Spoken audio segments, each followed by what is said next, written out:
2 দিন পরে পুত পুত পুত পুত শেষ। একা কি গাড়ি ছাইড়া দিল?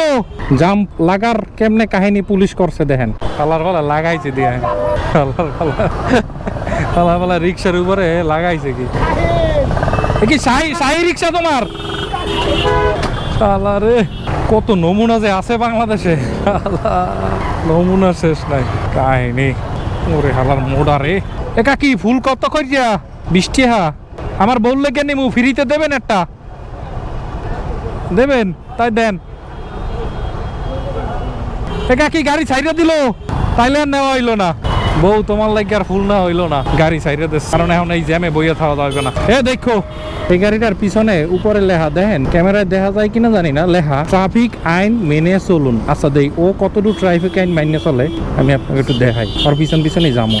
দেখেন রাস্তার মাঝখানে নামায় মানুষ, তা ও আবার পিছনে জ্ঞান দেয় যে ট্রাফিক আইন মেনে চলুন। কত দূর দিয়া কত দূর বামে টান নিল কন, পরে আর কি কমু কন।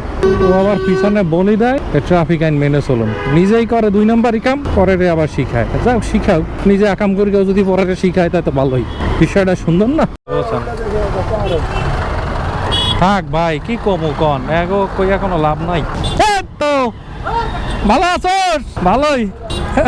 একটা জিনিস দেখাম আপনাদের, গাবতলীতে দেখবেন যে জাম লাগার কেমনে কাহিনী পুলিশ করছে দেখেন। এই যে এইগুলো দিয়ে দিছে, এগুলো হলো দিয়ে দিছে যেন এইটার ওই পাশ দিয়ে লোকাল গুলা যায়। এটা তো নিয়ম তাই না? আগে কখন আমি এই 3-4 মাস ধরে এই গাবতলী দিয়ে যাওয়া আসা করি, তো এইগুলো আগে ছিল না। মানুষগুলো আগে উঠতো ওই পাশ দিয়া, আর ওই পাশে গাড়ির কোনো সিরিয়াল ছিল না, ওরা দাঁড়াইতো না। কিন্তু এই ডিভাইডার দেওয়ার কারণে দেখেন ওরা মানুষগুলা মানে যারা যাত্রী তারা চলে আসে এই সাইডে, মানে এই ডিভাইডারের এইখানে চলে আসে, আসার পরে তারা এই জায়গা থেকে উঠায়। আর লোকাল বাসগুলো মজা পাই আছে এই জায়গায় দাঁড়াইয়া মানুষগুলো নিয়ে তারা টান দেয়। এই যে এত দূর তারা উঠে আসতেছে একবার রাস্তার মাঝখানে। এই ডিভাইডার না থাকলে তো ওই পাশে যাই উঠতো তাই না? মানে কি একটা বিধিকিস্ত অবস্থা, ভাষায় প্রকাশ করতে পারবেন না আপনি যে গাবতলীতে কি হয়েছে। গাবতলীতে আগে এত জ্যাম পড়তোই না ভাই, জ্যাম ছিলই না বলতে গেলে। কিন্তু এই ডিভাইডারটা দেওয়ার পর থেকে এই জ্যাম গুলো শুরু হয়েছে। দেখেন এই মানুষগুলো এখন এই জায়গায় দাঁড়াইছে, এই জায়গা থেকে এখন যাবে।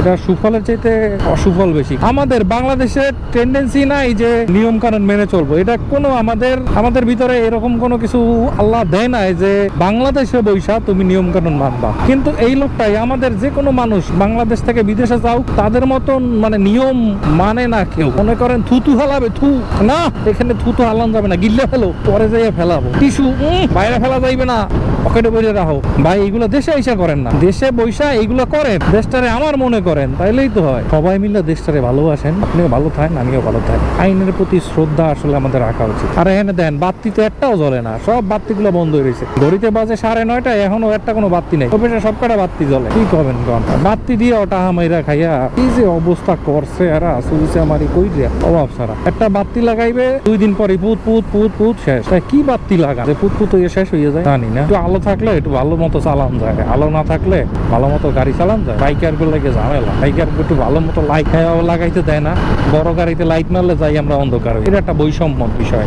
তারা ভালো লাইট লাগাইতে পারবে, একই রাস্তা, তারা ভালো লাইট লাগাইতে পারবে আর আমরা ভালো লাইট লাগাইতে পারবো না। এই পুতপুতে নিয়ে লাইট লাগাইতে পারবে, তাই তো অ্যাক্সিডেন্ট হবেই, হবে না? এরা যদি উপরে ডুরুম করে মারে ফেলাস, আমাদের চোখ মুখ যায় সব অন্ধকার হয়ে যায়। তাই গাড়ির তলে ভরবো না আমরা? হইতে হবে একই লাইট, তারও একই লাইট, আমারও সেম লাইট। রাস্তা তো একটাই তাই না? গাড়ি তার বড় হইতে কি হয়েছে, রাস্তা তো আমাকেও দেখতে হইবে। জানি না এটা কেমনি কি সম্ভব।